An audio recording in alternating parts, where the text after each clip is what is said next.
자, 오늘 말씀 제목 읽겠습니다. 엘리사의 기적. 원래는 엘리사를 통한 하나님의 기적. 이렇게 하나님께서 이런 마음을 주시더라고요. 뭐라고요? 엘리사를 통한 하나님의 기적. 그래서 오늘 엘리사가 어떤 기적들을 우리 시대 가운데 역사하셨는지를 우리가 살피고, 오늘날 우리를 통한 하나님의 기적들을 우리가 또 어떻게 이루어낼지, 무엇을 이루어낼지를 오늘 말씀을 통해서 배우는 시간이었으면 좋겠습니다. 그래서 하나님 왜 이 말씀을 전해야 합니까 했을 때, 너희 교회에 이런 역사가 일어날 것이다.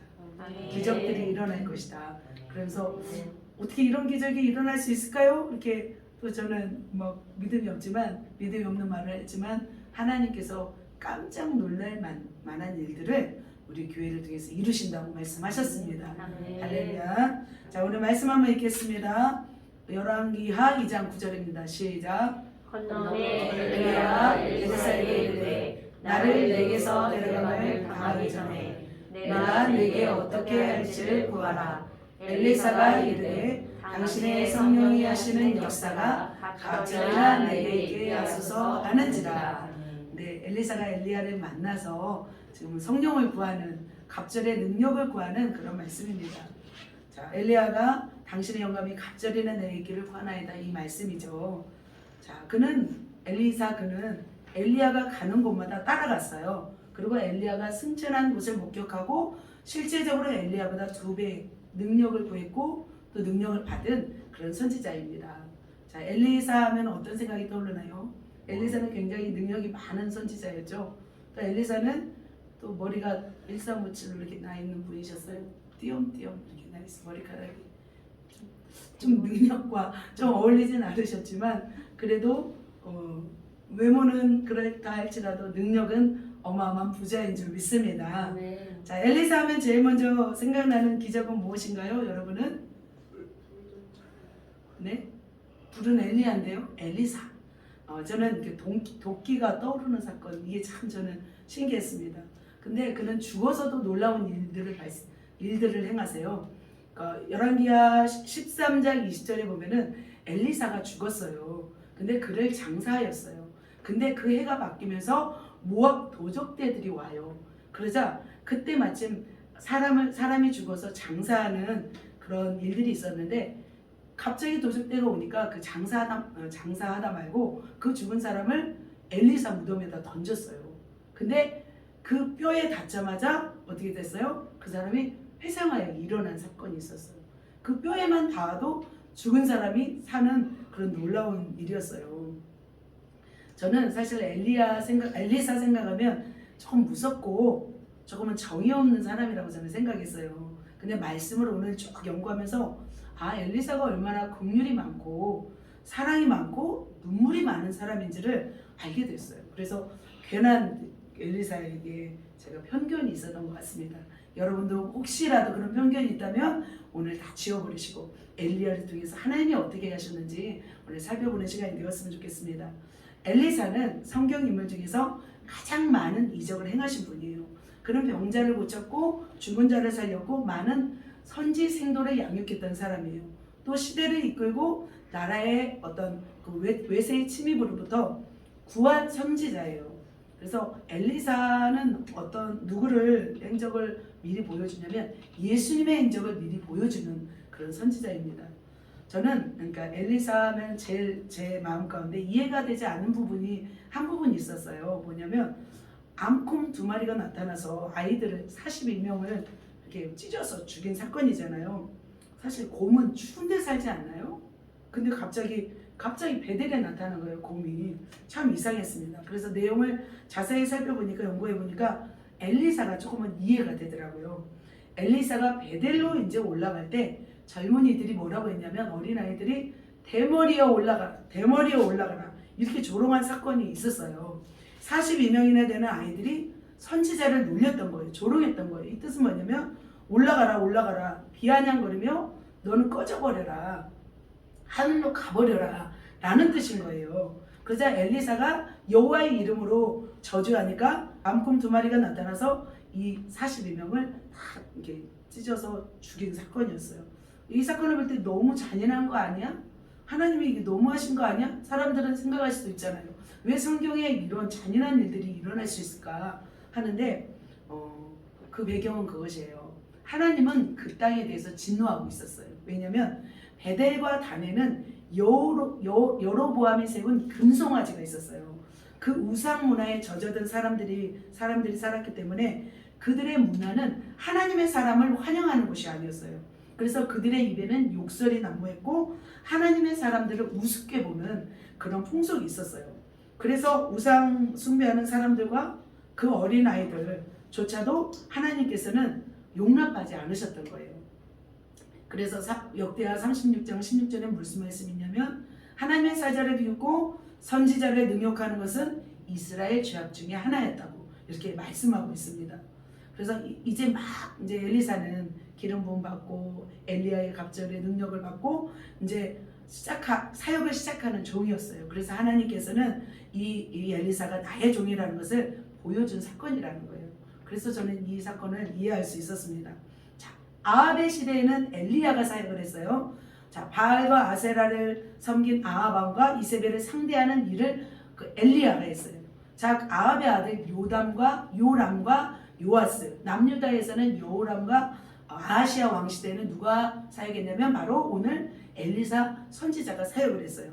왜 엘리야 시대보다 더 많은 기적을 행하셨을까요? 이유는 뭐냐면 아합과 아세라가 죽은 그 이제 다음 왕이 요람 왕이잖아요. 요람 왕부터는 나라의 가세가 기울기 시작했어요. 그래서 백성들에게는 기근과 여러 어려움들이 이제는 생기기 시작했어요. 뭐냐면 우상숭배 대가인 거예요. 너무나 악한 왕이 너무나 악한 일을 했기 때문에 그거에 대한 대가로 이 나라에 어려움이 생긴 거예요. 그래서 왕의 우상숭배가 이제 백성에게까지 미치기 시작한 거예요. 북한도 그런 것 같아요. 북한도. 김일성이 집권할 때는 나라 그래도 먹고 살았다고 해요. 어느 정도. 근데 김일성이 죽고 김정일 때부터 완전히 굉장히 나라가 기울기 시작했어요. 그래서 그건 대가죠. 우상 숭배해야 되는 대가가 자손제대로 오면서 더 생겨났던 것처럼 이스라엘도 마찬가지인 거예요. 아합과 아세라가 집권할 때는 어느 정도 부유했다면 이제 점점 가난해졌어요. 저는 뭘 알았냐면 이 엘리사를 이렇게 연구하면서 그 당시 상황이 어떻게 진행되었는지를 보게 되었어요. 자, 엘리사에 대한 이야기는 오늘 2장부터 해서 13장까지 이야기가 나와 있어요.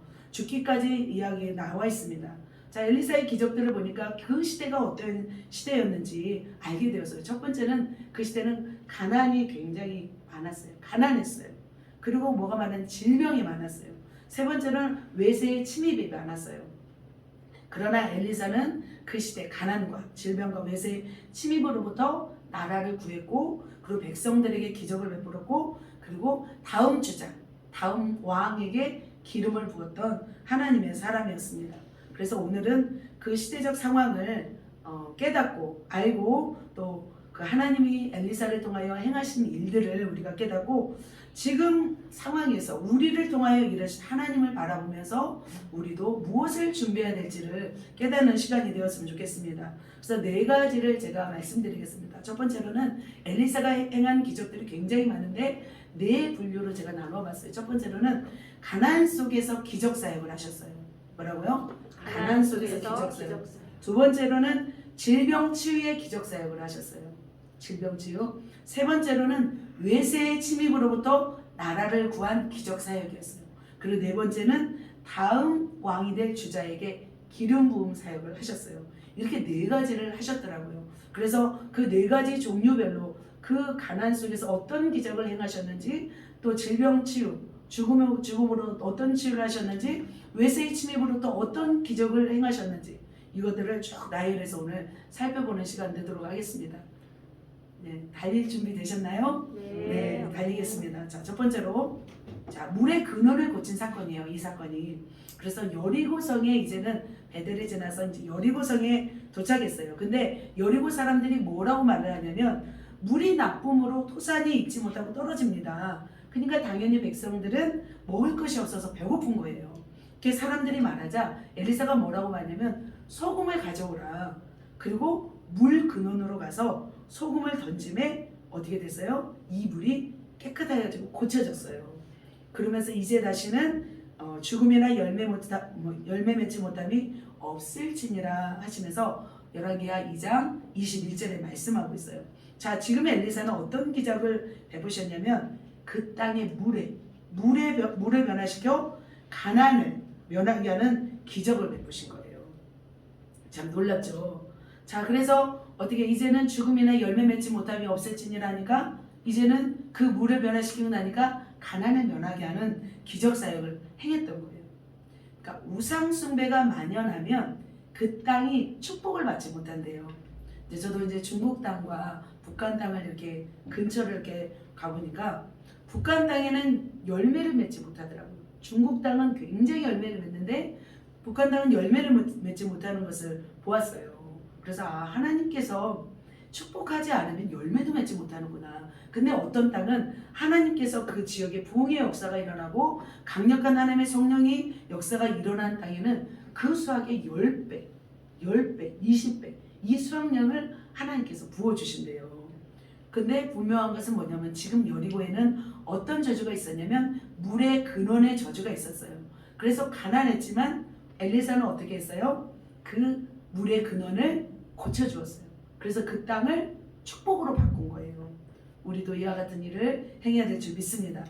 자, 두 번째로 어떤 기적을 행하셨냐면 엘리사가 이제는 베델 땅으로 왔어요. 자, 여리고 왔다가 베델, 이제 여리고 왔다가 이제 베델으로 왔죠. 베델 왔죠. 자, 거기서 어떤 소식을 듣냐면 제자들의 아내 중에 한 여인이 부르짖어 막 이러는 거예요. 왜냐면 자기 남편이 죽었어요. 죽고 나니까 빚을 갚을 수가 없는 거예요. 빚을 갚을 못하니까 자기 아이들을 데려가서 종을 삼고자 했던 거예요. 그래서 엘리사가 그냥 너 힘들지 어떡하냐 그러고 말아볼 수 있는데 아니었어요. 엘리사는 어떻게 했냐면 기적을 베풀었어요. 어떤 기적을 베풀었냐면 선지생도의 아내에게 뭐라고 했냐면 너는 이웃에게 가서 그릇을 빌리되 조금 빌리지 말고 많이 빌려오라고 했어요. 그리고 아들과 함께 방문을 닫고 들어가서 모든 그릇에 기름을 붓고 옮겨 놓으라고 했어요. 자, 여러분 어떻게 하시겠어요? 참 이해할 수 없죠. 그래도 그 선지생도의 아내는 그렇게 했어요. 그렇게 한 결과 어떻게 했냐면 모든 그릇에 올리브 기름이 가득 채워졌어요. 그 당시에는 이 올리브 기름이 화폐처럼 사용했대요. 그래서 빌려온 그릇마다 그 기름이 가득 차니까 그것을 이제는 나가서 팔아서 빚을 갚으라 했어요.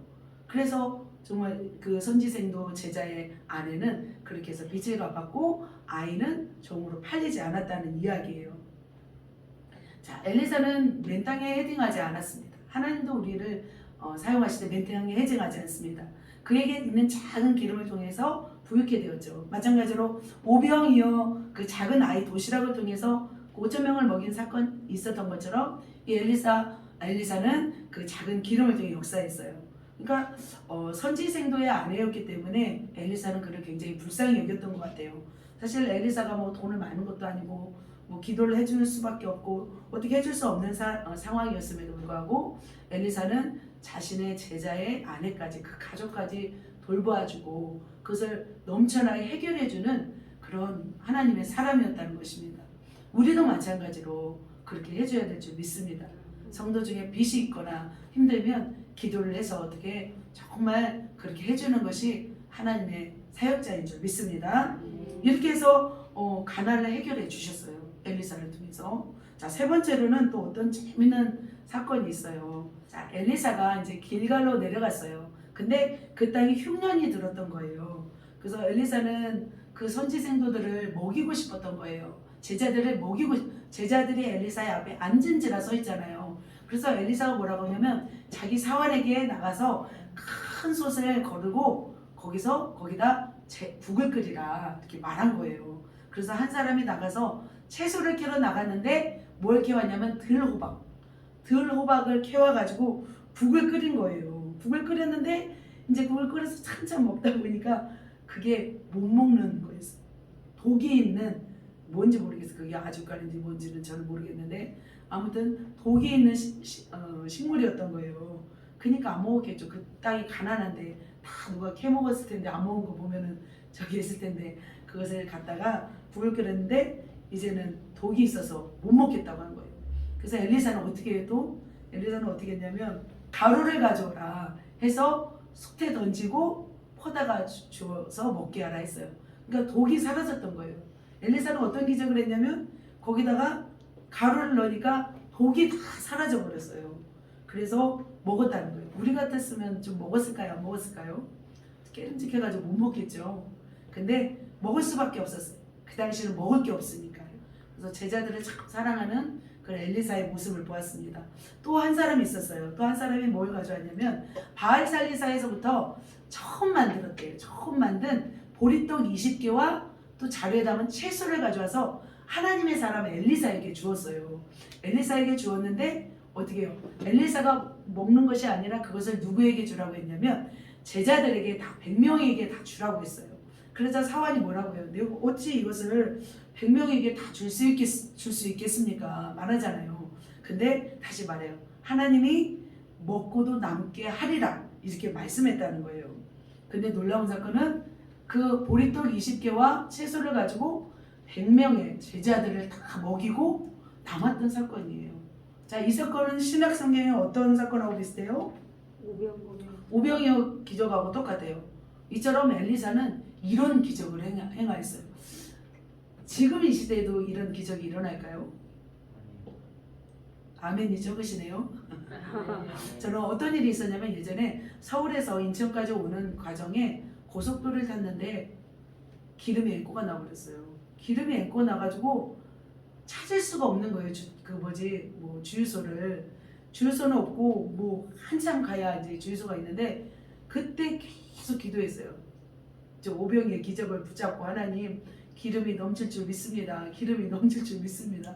그런데 저희 집까지 무사히 온 그 기억이 나요.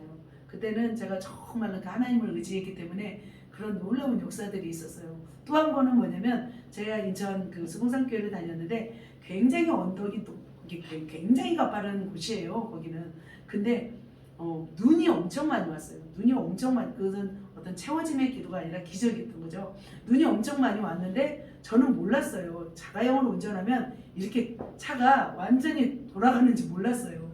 처음 운전해봤기 때문에 눈 오는 날 탁 내려가는데 이게 180도가 돌아가 버려요. 그 언덕에서. 근데 옆 차들은 쫙 양쪽에 다 있는 거예요. 그러면 가다가 말고 막 차가 이렇게 돌아요. 이 차까지 부딪힐 정도. 그러면 얼마나 간절히 기도했는지 몰라요. 하나님 살려주세요 해서 정말 차 한 대 안 부딪히고 그래서 겨우 내려왔던 기적. 저는 그걸 기적이라고 믿거든요. 정말 하나님을 간절히 원하면 이런 기적뿐만 아니라 우리 삶 속에서도 기적이 일어날 줄 믿습니다. 믿음으로 역사한 줄 믿습니다. 마지막으로 가난 속에서 역사하셨던 하나님이 또 하나 있습니다. 이건 뭐냐면 도끼를 물에서 건지는 사건이었어요. 자, 한번 중간쯤 보세요.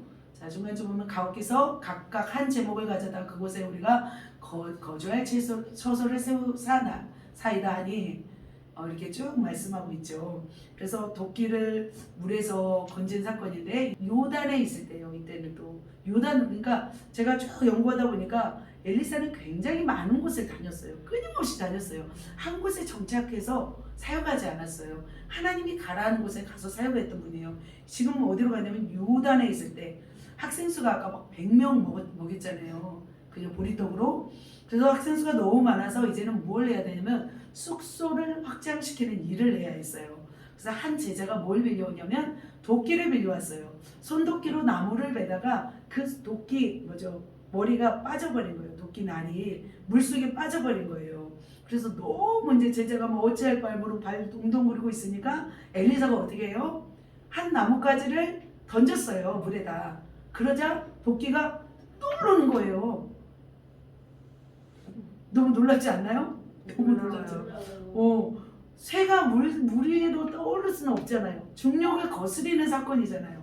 그래서 어떻게 하셨을까? 천사들이 들고 왔을까? 아니면 갑자기 쇠가 뭐 스펀지가 되었을까? 잘 모르겠지만 무게가 가벼웠을지는 모르겠지만 이건 정말 정말 기적 중에 기적인 줄 믿습니다. 왜 엘리사는 이 일을 해야만 했을까요? 왜냐면 물자가 귀했기 때문에 제자들이 비어온 거예요. 그래서 지금 너무 가난한 상황인 거예요. 그래서 그때 돌려줘야 할 상황이기 때문에 이런 기적을 행하였습니다. 자, 우리 지금 네 가지를 봤죠. 자, 하나님은 백성들이 지금 가난하잖아요. 물자도 가난하고 먹는 것도 가난하고 물도 막 가난 물 때문에 농사도 안 되고 이런 가난함에도 불구하고 하나님의 사람들 선지자를 통해서 은혜를 베푸시는 모습인 거예요. 이 시대 가운데. 그래서 나라 전체가 지금 가난해졌어요. 허덕일 때 그때 하나님은 하나님의 사람들 하나님의 선지 생도들을 이렇게 먹이시고 돌보시는 하나님이심을 우리는 엘리사의 기적을 통해서 우리가 알 수 있는 것 같습니다. 하나님께 감사합니다. 자, 두 번째로 자 지금은 가난 속에서 역사하신 하나님 엘리사를 통한 역사죠. 두 번째로는 질병 속에서도 하나님은 엘리사를 통해서 역사하셨어요. 자, 수넴 여인의 아이를 살리는 사건인데요. 엘리사가 이제는 어디로 갔냐면 수넴으로 갔어요. 수넴에 갔는데 그곳에 귀한 여인이 있었어요. 그 당시에는 바알 신앙 말고 하나님을 섬기는 사람을 좀 박해하며 좀 죽일 때였어요. 근데 수넴 여인은 어떻게 했냐면 자기 집에 숙소를 마련해두고 엘리사를 어떻게 했어요? 섬겼어요. 그러면서 어떻게 되냐면 수넴 여인은 엘리사를 굉장히 환대하고 접대하고 방까지 마련했던 사람이에요. 그래서 엘리사도 그곳에 머물다가 가곤 하셨나 봐요. 그러자 엘리사가 뭐라고 말씀하냐면 도와줄 것이 무엇인지 물어보라고 하는 거예요. 그 시종 게하시에게. 그러자 그 여인이 뭐가 없었냐면 아기가 없었어요. 아들이 없었어요. 그리고 그 남편은 많이 늙어서 아이를 낳을 수 없는 상황이었었나 봐요. 그런데 그 엘리사가 선포했어요. 이때쯤 아들을 낳으리라. 이렇게 수넴 여인에게 선포했는데 놀랍게도 한 해가 지나고 나서 그 여인이 임신을 한 거예요. 임신을 하고 아들을 낳게 되었어요. 너무나 애지중지한 이 아들인데 이 아들이 어떻게 됐냐면 어느 날 아이고 머리야 하면서 우리 바이블 그 드라마 성경에는 막 그렇게 나오잖아요. 아이가 갑자기 머리가 아파서 그냥 죽어버렸어요. 무슨 병인지 모르겠어요. 갑자기 머리 아파서 죽었어요. 그러자 수넴 여인은 어떻게 했냐면 갈멜산에 있었어요. 이제는 수넴에 있다가 갈멜산으로 가셨어요. 그 엘리사는. 그러자 수넴 여인이 나귀를 타고 갈멜산까지 간 거예요. 그래서 이제 아기를 살려달라고 우리 아기가 죽었다고 이렇게 고백했어요. 그러자 엘리사가 그 사환에게 뭐라고 하냐면 빨리 너는 뒤도 돌아보지 말고 사람에게 인사도 하지 말고 그 아이에게로 가서 지팡이로 올려놓으라 했어요. 근데 지팡이로 올려놓았어도 그 아이가 살지는 않았어요. 그러자 이제는 엘리사가 이제 뒤에 뭔가 일이 있어서 좀 늦게 도착했나 보죠. 그래서 엘리사가 와서 그 아이의 코에 아이의 눈에 자기의 입을 이렇게 똑같이 맞추면서 그 아이에게 호흡을 주고 아이를 살려낸 사건이 있었어요. 그래서 그 아이의 엄마와 아이는 얼마나 감사했을까요? 그래서 또 엎드려 절하고 또 이렇게 돌아간 사건이에요. 그러니까 참 엘리사는 이 수넴 여인을 참 아꼈던 것 같아요. 엘리야 시대 때는 사르밧 과부에게로 갔어요. 엘리사 시대 때는 이 수넴 여인에게 갔어요. 그러니까 엘리사가 다 가서 다 행하지는 않은 것 같아요. 하나님이 특별히 사랑하는 사람들에게 가서 그 엘리사가 사용했다는 거예요. 자, 신약에서도 보면 마르다와 마리아가 있어요. 근데 마르다와 마리아는 예수님의 숙소를 마련해 주었어요. 그리고 굉장히 따뜻하게 대했어요. 그 결과 어떻게 했어요? 그 오라비 나사로 마리아와 마르다의 오빠가 나사로잖아요. 이 나사로가 죽음에서 살리는 그런 역사가 있었잖아요. 그래서 참 엘리사는 죽은 아이를 위해서 갈멜산에서 수넴까지 달려와서 사역을 했어요. 저는 이 엘리사를 보면서 뭐 생각하냐면 이분은 거리를 마다하지 않고 갔구나. 한 사람을 살리기 위해서도 엘리사는 그 먼 거리를 마다하지 않고 달려가서 사역을 했던 분이심을 알게 되었어요. 자, 두 번째 또 치유 사역을 하셨는데 이번에는 누가 나오냐면 아람 왕의 군대 장관 나아만이 나오고 있어요. 나아만 장군의 문둥병을 고치는 사건이 있어요. 자, 엘리사는 어떻게 했어요? 거리를 마다하지 않고 달려가서 사역을 했던 엘리사가 나아만이 찾아왔을 때는 나가지도 않았어요. 엘리사는 냉정한 모습이었어요. 왜 그랬을까요? 왜 아람 왕 나아만이 왔을 때는 이렇게 냉정했을까요? 뭔가 이유가 있겠죠. 네, 아람은 어떤 나라였냐면 틈만 나면 이스라엘 백성을 괴롭혔던 나라였어요. 그래서 아람 사람은 이스라엘 사람들에게 달갑지 않은 존재였던 거예요. 그러니까 마찬가지로 엘리사도 나아만에 대한 그 아람 사람에 대한 그 시견이 좋지는 않았을 거라고 생각이 들더라고요. 근데 그 아람의 군대 장관 나아만은 문둥병에 걸렸어요. 나병에 걸렸어요. 그런데 나아만은 어떤 사람이었냐면 그 주인 앞에서 굉장히 크고 존귀한 자였대요. 그래서 그 하나님이 때로는 아람을 구원하셨대요. 이 나아만을 통해서 구원했다는 그 내용이 나오고 있습니다. 그는 굉장히 큰 용사였지만 나병 환자였어요. 그러면 얼마나 힘들겠어요. 그죠? 강력하게 싸워서 이겨야 되는데 나병이 걸렸다면 이게 면역력이 없고 살이 아파도 아픈 줄 모르는 그런 병이잖아요. 그래서 참 나름대로 나아만은 힘들었던 그 마음을 가진 사람이었던 것 같아요. 근데 그 나아만 장군의 집에 포로로 잡혀온 여자아이가 있었어요. 근데 그 여자아이가 나아만 장군에게 제안을 해요. 근데 그는 군대 장관이었어도 아랫사람에게는 따뜻했던 것 같아요. 그러니까 포로로 잡혀온 어린 아이조차도 주인을 살리고 싶은 마음이 있었다는 거죠. 그래서 왕에게 말을 하는 거예요. 이제는 그 아람 장군 나아만이 왕에게 가서 말을 한 거예요. 그 이스라엘 사람 중에 엘리사라는 사람이 있는데 자기를 고칠 수 있다고 말을 하니까 어떻게 했냐면 이 아람 왕이 편지를 써요. 나아만을 보내더니 병을 치료해달라고 이제 편지를 쓰는 거예요. 그래서 왕은 깜짝 놀라서 저들이 우리를 침입해 올 거라고 생각했지만 엘리사가 나에게 보내달라고 하잖아요. 그래서 나아만은 엘리사의 집 앞에 갔던 거예요. 근데 나아만 장군을 어떻게 치료하실 줄 알았냐면 나와서 안수해서 치료하실 줄 알았는데 엘리사는 그렇지 않았어요. 그냥 밖에서 아니 집 안에서 그냥 말만 한 거예요.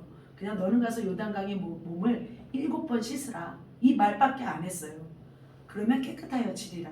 그래서 나아만이 대노를 하고 욕을 하고 막 이제 가는 거예요. 돌아간 거예요. 그러자 종들이 와서 또 말려요. 참 나아만의 종들은 참 나아만을 사랑했나 봐요.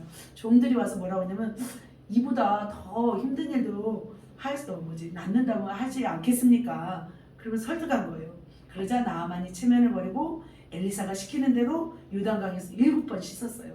그러니까 문둥병이 낫게 되는 역사가 있었어요. 자, 그렇다면 엘리사는 왜 이렇게 나아만에게 낮아짐을 요구했을까요? 그죠?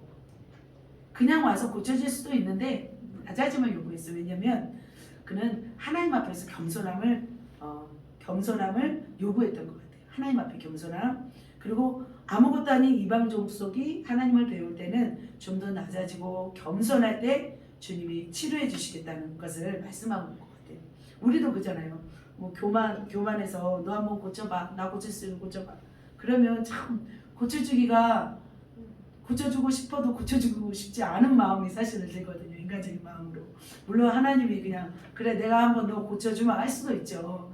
그런데 하나님은 겸손한 자에게 더 은혜를 베푸시는 것 같아요. 그래서 엘리사는 이 나아만에게 이런 겸손하게 낮아지면서 치유를 행하십니다. 나아만은 아람에 가서 결국 하나님을 섬겨요. 그 이스라엘 흙을 가져가서 이제 거기다 이제 제단을 만들었는지 모르지만 그래서 나아만은 아람에 돌아가서도 이제 하나님을 섬기겠다고 이렇게 말씀하고 있습니다. 자, 하나님은 참 그래요. 이스라엘 백성뿐만 아니라 이방 족속인 아람 사람일지라도 그 병을 치료하시는 너무나 좋으신 하나님이시구나 그런 걸 깨달았어요. 그래서 주님은 지금도 아픈 사람들을 치료해 주시기를 원하시는 그런 분이시라는 거예요. 그래서 하나님은 두 번째 기적으로 엘리사를 통해서 질병들을 치료하셨어요. 질병을 치료하셨고 첫 번째는 가난을 치료하셨어요. 두 번째는 질병을 치료하셨습니다. 자, 세 번째로 엘리사를 통해서 무엇을 행하셨는지 세 번째로 보면은 나와 있습니다. 자, 세 번째는 뭐냐면 나라의 위기 속에서 기적을 행하셨어요. 세 번째는 뭐예요? 나라의 위기 속에서 기적을 행하셨어요. 사실은 전체적으로 볼 때는 이게 제일 많더라고요. 사실 엘리사는 개인적인 사역보다 어떤 통큰 나라의 일들을 감당했던 그런 선지자였더라고요. 첫 번째로 보면 열왕기하 3장 16절에 보면은 한번 같이 읽겠습니다. 그가 이르되 여호와의 말씀이 이 골짜기에 개천을 말하라. 하시나이다. 네, 이 말씀의 배경을 보면은 자, 아합 때에 모압이라는 나라가 있었어요. 그 요단강 건너편에 모압이라는 나라가 있었는데 그 밑에인가요? 네, 밑에네요. 그 모압이라는 나라는 아합 때에 많은 양의 털을 그 이스라엘에게 공물을 바쳤던 그런 나라였어요. 그런데 이 아합이 죽자 모압이 배신을 해버려요. 이스라엘을. 그러자 어떻게 해요? 아합의 아들 요람이 꾀를 내는 거예요. 요람이 이제는 남유다에 있는 여호사밧 그리고 에돔 왕에게 도움을 청해서 3개국이 동맹을 해요. 그래서 이 모압 땅을 치러 가는 거예요. 근데 모압 땅을 치러 가기 위해서 어마어마한 숫자겠죠. 3개국의 사람들이 모여갖고 모압 땅으로 갔죠. 근데 7일째 됐는데 먹일 물이 없는 거예요. 말도 탔겠고 뭐 소와 양도 데려갔을지 모르지만 먹일 물이 없자 이제 어떻게 해요? 이제 거기서 죽을 것 같으니까 그 여호사밧이 물어보는 거예요. 여호와의 선지자가 있느냐 물어보는 거예요. 그래서 누구를 데려왔냐면 엘리사를 데려온 거예요. 그래서 엘리사를 딱 보자마자 엘리사는 어떻게 하냐면 여호람을 향해서는 눈을 향하지 않아요. 뭐라고 하냐면 당신의 선지자에게 물어보지 왜 나를 불렀냐고 엘리사가 다짜고짜 물어봐요. 말을 해요. 그러자 엘리사가 다시 말해요. 여호사밧이 있었기에 나는 여호사밧 때문에 예언한다고 이렇게 담대 얘기해요. 그러니까 엘리사는 왕 앞에서도 쫄지 않았어요. 약간 엘리야는 조금 두려움이 있었잖아요. 이세벨이 한마디 하면 막 무서워하고 막 로뎀나무 그늘에 좀 누워 있었잖아요. 근데 엘리사는 두려움이 없었어요. 왕 앞에 가서 두려움이 없었어요. 그러면서 이 말씀을 하는 거예요. 여호와의 말씀이 이 골짜기에 개천을 많이 파라. 이 말씀을 했던 거예요. 사실 골짜기에는 개천을 파도 물이 나오지 않은 상황인 거죠. 이것도 기적인 거예요. 그래서 개천에다 구덩이를 개천을 많이 팠어요. 그래서 모든 물이 흘러서 모든 생축과 모든 군사들이 먹을 수가 있었어요. 또 뿐만 아니라 이 개천을 많이 파서 어떤 일이 있었냐면 이 모압 분들이 해질녘 보니까 핏물이라고 생각했던 거예요. 분명히 개천이 없었잖아요. 모압이 봤을 때는. 근데 해질녘 보니까 물에 해가 비쳐서 핏물로 보인 거예요. 그래서 분명히 저들 세 왕이 싸워서 다 죽었겠다 하고서 모압이 이제 그냥 싸우러 온 것이 아니라 구경하러 왔던 거죠. 그러다가 이 모압을 다 잡아서 죽이고 승리했던 그런 사건이 있었습니다. 이런 일을 바로 엘리사가 했던 거예요. 자, 두 번째로는 또 어떤 일이 있냐면 도단에서의 기적이 있어요. 자, 엘리사가 이제는 위험에 처해요. 엘리사가 뭐에 처해요? 위험에 처해요. 도단이라는 곳에 이제 엘리사가 머물고 있는데 아람 군대가 이제 엘리사를 잡으려고 포위했어요. 왜 엘리사를 잡으려고 포위했을까요? 왜냐면 이 아람 왕이 이스라엘을 공격하려고 모든 계획을 세우면 그것을 다 알아차려버리는 거예요. 그리고 이스라엘 왕이 다 피해버려요. 그러니까 아람 왕은 분명히 내부에 뭐가 있겠다? 비밀을 누수하는 간첩이 있겠다 생각을 했던 거예요. 그러자 신하들이 아니라고 했어요. 왕의 침실에서 말하는 것을 엘리사가 다 듣고 있다고. 그러니까 엘리사는 대단한 거죠. 그런 예지 능력, 예언, 환상. 먼 나라잖아요. 아람 왕이 말한 것을 엘리야는 다 듣고 있었던 거예요.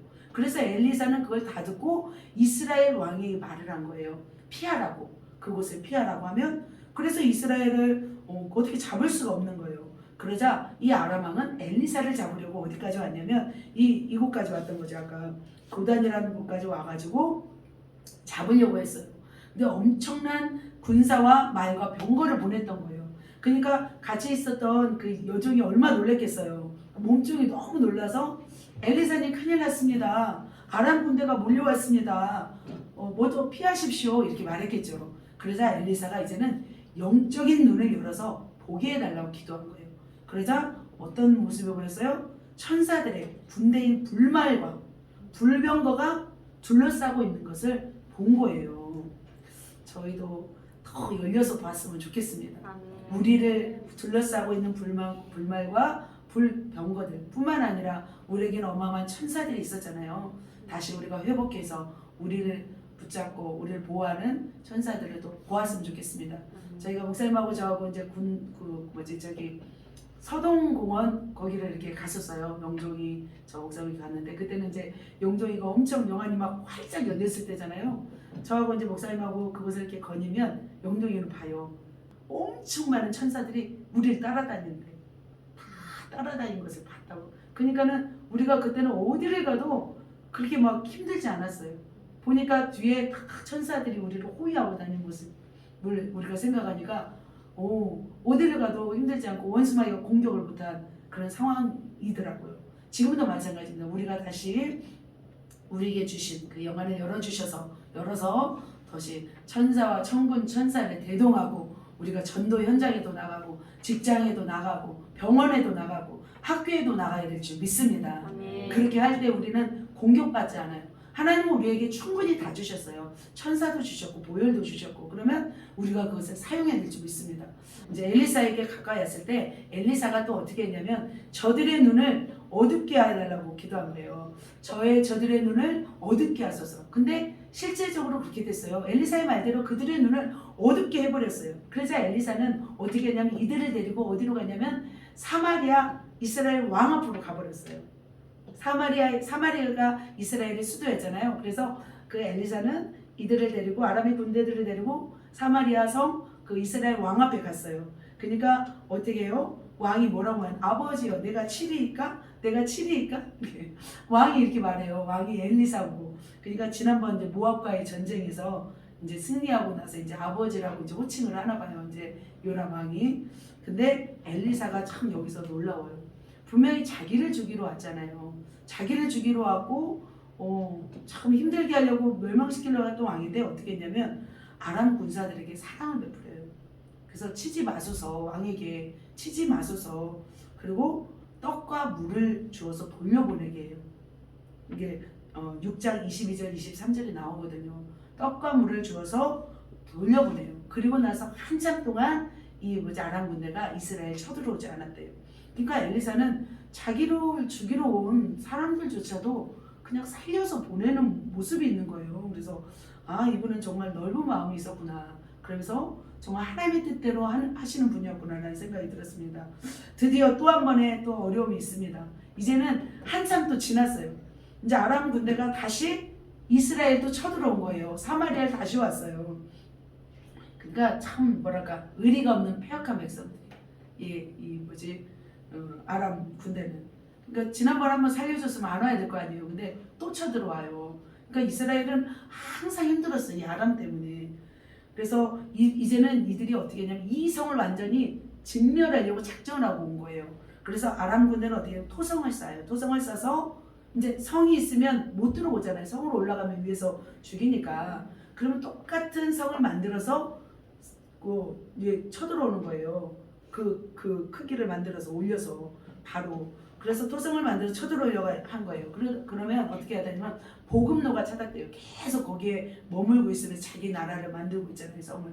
그러니까 보급로가 차단되니까 성 안에 있는 사람들이 다 굶어 죽게 돼요.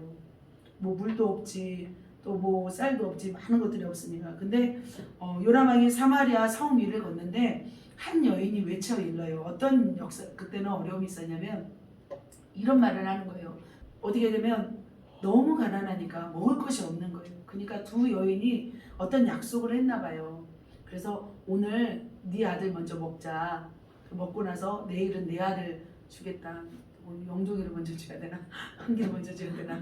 아무튼 그래서 그런 사건인 거예요. 그런데 그 한 여인이 이제 자기의 아들을 내놔서 먹었는데 그 다음 날에 되자 그 약속했던 여자가 자기 아이를 안 내놓으니까 이것 때문에 지금 왕한테 막 도와달라고 하는 거예요. 저 아이를 먹어야 되는데.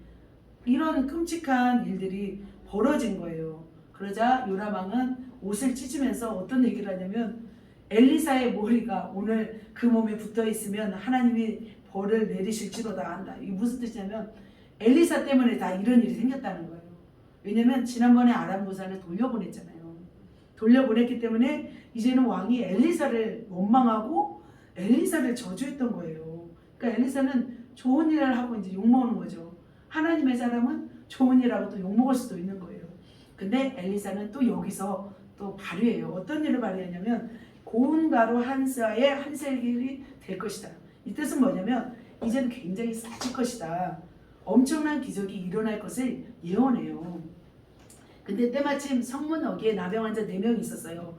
거기서 이제 죽기만을 기다리고 있다가 이제 서로 이제 얘기를 한 거예요. 우리가 아람 군대에 항복하자. 그래서 우리를 살려주면 살 것이고 우리를 죽으면 그냥 죽자 하면서, 왜냐면 이스라엘 성에는 먹을 것이 없잖아요. 근데 아람 성에는 먹을 것이 있으니까, 왜냐 아람 성에는 계속 물자를 가져오니까. 그래서 가는 거예요. 이 나병 환자 4명이 그 아람 성에 가보니까 어떻게 해요? 아람 군대가 양식을 다 놓고 가버렸던 거예요. 그래서 이 놀라운 소식을 바로 이제 사마리아 성에 가서 이야기했던 거예요. 근데 어떻게 해서 그러면 그 일들이 일어났을까? 왜 갑자기 토성을 짓고 있다가 왜 이 아람 군대가 다 사라졌을까요? 그것은 밤새 하나님이 역사하셨던 거예요. 큰 병거 소리와 이 말씀이 있어요. 보면은 큰 병거 소리와 말소리와 큰 군대 소리를 듣게 하셨다는 거예요. 이 아람 군대로. 그러니까 이 아람 왕이 말하는 거죠. 햇사람 왕들과 애굽 왕들과 왕들을 값을 주고 데려왔을 것이다. 그러니까 하나님은 이렇게 역사했어요. 그러니까 해질녘에 다 도망가 버렸어요. 해질녘에 다 도망가 버리고 말과 나귀도 다 버리고 이제 도망가 버렸던 거예요. 그러니까 나병 환자가 가서 이것들을 자기들만 막 쟁취한 것이 아니라 이 사마리아성에도 말했던 거죠. 그런 역사들이 있었어요. 엘리사는 그랬던 것 같아요. 지금 막 요람왕한테 엄청 욕먹었잖아요. 근데 이번에는 또 이제 기도함으로 이 아람의 침입으로부터 이스라엘을 구했던 것 같습니다. 참 놀라우신 분이죠. 또 놀랐습니다. 자, 마지막으로 또 한 번 엘리사가 이제 거의 죽게 되었어요. 죽을 병이 들어서 이제 죽게 되었을 때 마지막까지 그 엘리사가 그 나라를 향한 참 참 나라를 사랑하고 나라를 어떻게 하면 구해낼까, 그 마음이 저는 이 본문에서 또 나와 있는 것을 보게 되었어요. 엘리사가 죽을 병이 듦에 아버지여 이스라엘의 마병이 하면서 요람의 아들 요아스가 내려왔어요. 이제 아합, 요람, 요아스 이렇게 대가 이어져 가거든요. 요아스가 내려와서 눈물을 흘리는 거예요. 이제 큰일 난 거예요. 이제 엘리사가 죽으면 어떡하나, 이 나라는 어떡하나, 이제 아람한테 빼앗기면 어떡하나, 이런 마음이었겠죠. 그래서 엘리사가 어떻게 하냐면 활을 가져서서 하는 거예요. 활을 먼저 막 쏘라고 해요. 그리고 활을 잡아서서 하면서 또 쏘라고 하고, 이번에는 땅을 치소서 막 말하는 거예요. 땅을 치소서 동쪽 용을 아사리니 멸절하는 야백에서 치리이다. 그리고 잡으소서 또 치소서 땅을 치소서 하는지라. 근데 이스라엘 왕에게 이르되 땅을 치소서 했는데 3번밖에 안 친 거예요. 근데 3번 치자 엘리사가 노했어요. 왜 노했냐면 이제는 아람을 3번밖에 이길 수 없다고 얘기한 거예요. 참 이게 3번 쳤다고서 왜 3번밖에 이기지 못했을까? 그게 참 이해한데, 저는 그런 생각이 들더라고요. 사실 3번 치나 5번 치나 10번 치나 무슨 상관이 있겠어요. 근데 엘리사가 하나님께 구하지 않았을까 생각이 들었어요. 하나님, 치는 만큼 전쟁에서 승리케 하소서. 왜냐하면 엘리사의 급이 하나님의 급과 거의 하나님과 어떤 동역자, 하나님이 인정해주는 사역자였다는 거죠. 그래서 하나님은 이 엘리사가 말하는 것대로 일하고 싶으셨는데, 일하기를 원해서, 또 엘리사는 또 이 요아스가 많이 치기를 원했는데 많이 안 치니까 너무 화가 났던 거죠. 왜냐면 더 많이 이길 수 있는데, 이제 내가 가더라도 더 많이 이길 수 있었는데 이제 3번밖에 못 이기니 너무 가망이 없었던 거죠. 실제로 그 엘리사를 통해서 나라가 위험해서 여러 번 구출 구원받았어요. 그래서 왕은 엘리사가 마병이요, 아버지요, 이스라엘의 마병이요 했던 거예요. 그래서 참 요아스는 이 엘리사가 떠나갈 것을 두려워하고 슬펐던 것 같습니다. 자, 험한 시대 속에서 이스라엘 왕들은 이 엘리사를 의지했던 것 같아요. 이렇게 나라의 흥망성쇠가 한 사람 엘리사에게 달려 있었던 거예요. 지금 이 나라의 흥망성쇠는 누구의 손에 달려 있을까요? 영적의 손에 달려 있나요? 권사님 손에 달려 있나요? 우리 성도님 손에 달려 있나요? 우리 모두에게 달려 있는 줄 믿습니다. 지금 이 나라의 흥망성쇠는 하나님의 사람들, 정말 하나님을 사랑하고 하나님의 뜻대로 행하고 하나님의 능력을 받아 사역하는 하나님의 사람의 손에 의해서 이 나라의 흥망성쇠도 달려 있는 줄 믿습니다. 이 엘리사는 이 마지막 병이 들어 죽을 병이 들었을 때조차도 이 나라를 생각했던 분이에요. 그래서 어떻게 하면 이 왕들에게도 더 많은 기회를 주고 더 많이 살려볼까. 그래서 이렇게 또 왕에게 화살을 주고 땅을 치소서 이렇게 했던 것을 보게 됩니다. 자, 엘리사는 이렇게 달려왔어요. 나라를 위한 나라의 어떤 그 생사와 어떤 나라의 어떤 위기 속에서 구출해내는 놀라운 일들 가운데 이 엘리사는 쓰임 받았다는 거예요. 그리고 마지막으로 엘리사는 자기의 사명을 다 했는데 마지막 사명이 뭐였냐면 다음 왕들에게 기름 붓는 사역을 했어요. 엘리사는 그러니까 어떤 급이 굉장히 왕들까지도 인정할 만한 그 계급이었다는 거죠.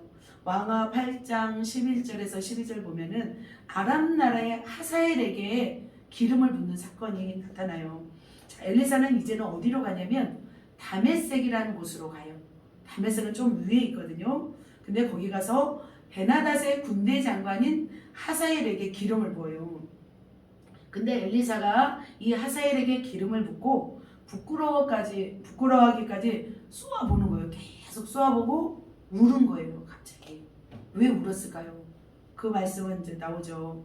그러니까 지금 기름 붓는 이 자가 이스라엘 백성에게 해를 끼칠 것을 아는 거예요.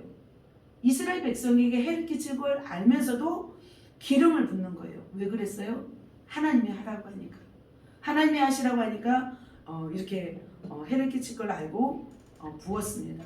자, 어떤 일을 행하는지 한번 읽어볼까요? 자, 주여 어찌하여 오시나이까. 시작. 주여 어찌하여 오시나이까 하는지라. 대답하되 내가 이스라엘 자손에게 행할 모든 악을 내가 알미라. 내가 그들의 성에 불을 지르며 장정을 칼로 죽이며 어린아이를 맺히며 아이의 부녀를 가르리라 하니. 굉장히 험한 일이죠. 굉장히 잔인한 일이죠. 이 일을 지금 하사엘이 할 거예요. 왜냐하면 이스라엘의 죄악이 너무 관영했기 때문에 그 도구로, 악한 도구로 이 하사엘을 사용하는 거예요. 그래서 하나님은 참 하나님의 세운 사람이 또 엘리사를 통해 세운 사람이 이런 잔인한 일을 할 것을 생각하니까 이 엘리사는 굉장히 슬펐던 거죠. 그래서 이렇게 쏘아보면서 울었습니다. 그래도 마지막 하나님이 하신 명령, 이 하사엘에게 기름 붓습니다. 또 하나, 자, 아람 왕에게 기름 붓고 그 다음에는 이스라엘 왕에게 기름 붓습니다. 누구에게 기름 붓냐면 이스라엘 예후라는 사람에게 기름을 붓습니다. 왕하 9장 6절에서 10절까지 이 글이 나와 있습니다. 자, 길르앗 라못으로 가요. 이제는 그냥 끊임없이 다녀요. 엘리사는 종횡무진하며 끊임없이 다녀요. 이제는 길르앗 라못으로 가는데 길르앗 라못은 어떤 곳이었냐면 곡창지대였대요. 그래서 아람 왕과 이스라엘 왕은 항상 이곳을 차지하기 위해서 싸웠던 것이에요. 그래서 수비대를 항상 거기다 배치를 했던 거예요. 근데 예후가 그곳의 수비대의 사람이었나 봐요. 근데 엘리사가 이제는 직접 가지 않아요.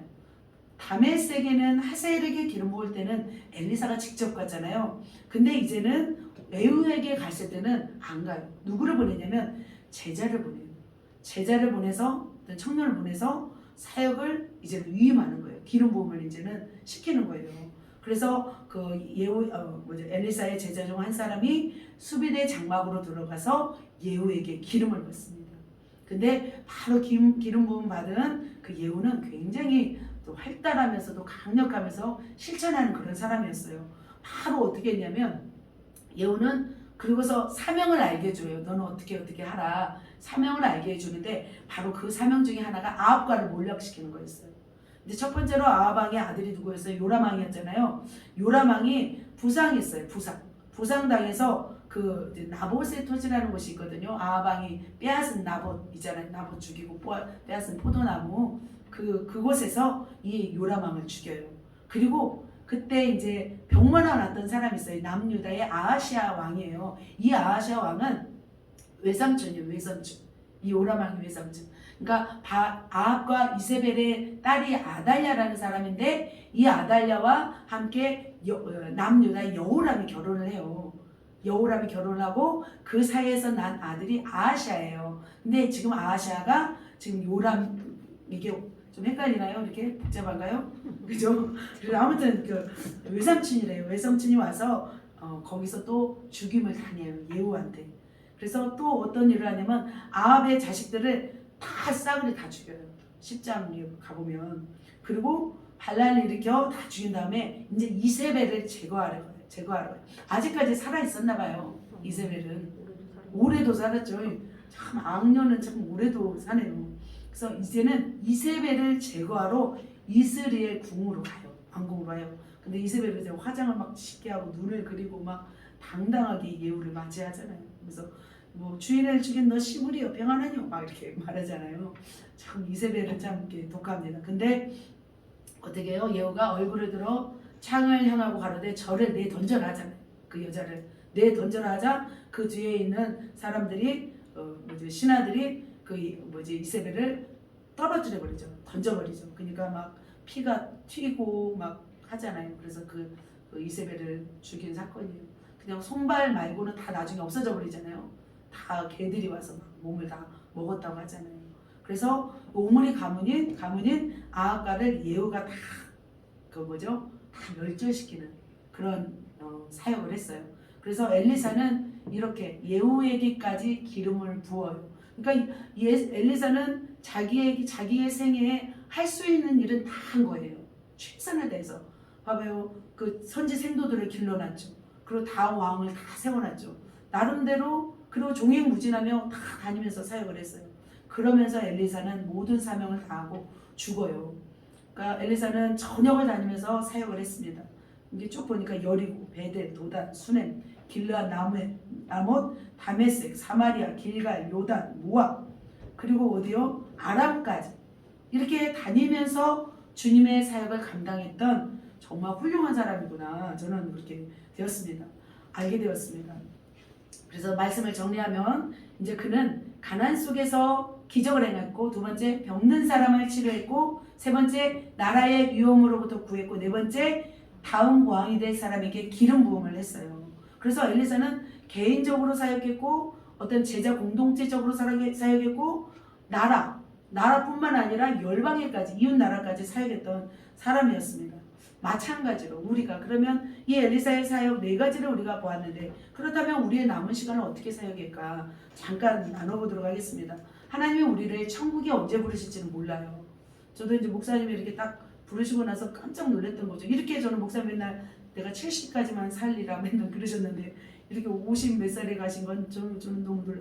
맨날 입버릇처럼 하셨어요. 천국에 가고 싶다고. 근데 그 뜻이 다 하나님께서 준비하신 게 아닐까 싶습니다.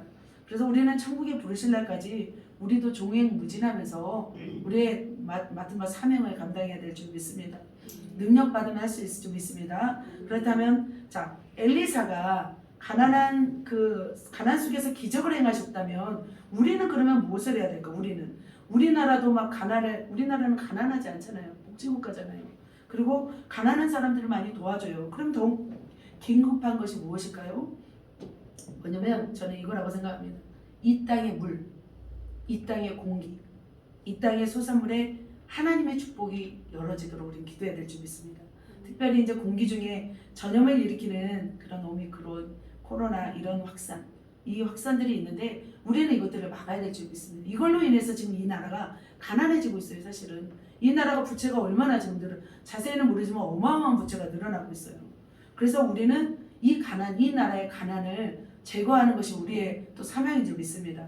엘리사는 여리고성에서 물의 근원에 소금을 넣어서 치유했잖아요. 마찬가지로 우리가 공기 중에 오염된 것들, 그죠? 그래서 하나님의 성령의 바람과 천사들과 함께 우리 파쇄 기도를 통해서 이 땅에 이 공기 오염들을 제거하는 것이 우리의 또 사명인 줄 믿습니다.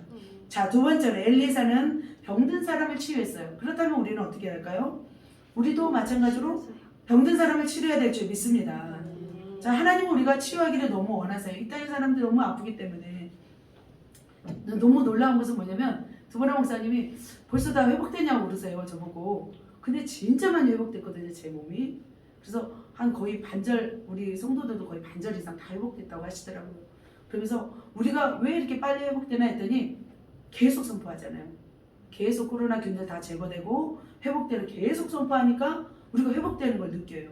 마찬가지로 우리가 이 회복의 역사들을 더 경험한 뒤에 이 코로나로 인해서 백신으로 인해서 고통받는 사람들을 우리가 치료해야 될 줄 믿습니다. 그러면서 여러분의 세론들을 여러분이 치료하는 것이 또 여러분의 할 일인 줄 믿습니다. 자, 세 번째로 엘리사는 나라를 구했어요. 나라를 위험으로부터 구했어요. 그렇다면 우리는 어떻게 될까요? 소나무는 사는 소나무가 지키잖아요. 이 나라는 저와 여러분이 지켜야 될 줄 믿습니다. 아멘. 그래서 엘리사 한 사람을 통해서 이 나라를 구했듯이 우리도 마찬가지로 북한이 언제 쳐들으려고 하나 이것도 다 봐야 될 줄 믿습니다. 어떻게 지금 막 거기서 하고 있나? 미국에서는 어떤 작은 그 기구를 통해서 다 북한의 것들 다 본다고 하잖아요. 그 말도 다 듣는다고 하잖아요. 근데 우리는 영적으로 봐서 영적으로 다 기도해서 막아내야 될 줄 믿습니다. 그래서 이 나라가 하나님 나라 되도록 악한 자들이 나라를 다스리지 못하도록 부정선거하지 못하도록 우리가 해야 될 줄 믿습니다. 지금 굉장히 급한 시간이 지금 급해졌어요. 그래서 제가 이 말씀을 드리는 것은 하나님이 이 말씀을 지금 우리 교회에 행하시려고 이 말씀을 하시는 게 아닐까 저런 생각이 들었습니다. 그리고 마지막 엘리사는 다음 주자들에게 기름을 부어 왕으로 세웠어요. 우리는 어떻게 해야 될까요? 우리도 마찬가지로 왕 같은 제사장 세우는 거예요. 그리고 왕이 될 사람에게 기름 부으면 더 좋겠죠. 또 막 그 사람을 위해서 또 기도해 주면 좋겠죠. 왕을 키우는 것도 더 좋겠죠. 하나님이 세우실 사람을 위해서 우리가 기도해야 되고 또 영적인 또 사람을 또 키워야 될 줄 믿습니다. 그리고 마지막으로 우리가 어떻게 되냐면 우리가 사역을 마무리하고 우리의 능력을 다른 사람에게 전수하는 거예요. 그것이 저는 너무 중요하다고 생각해요.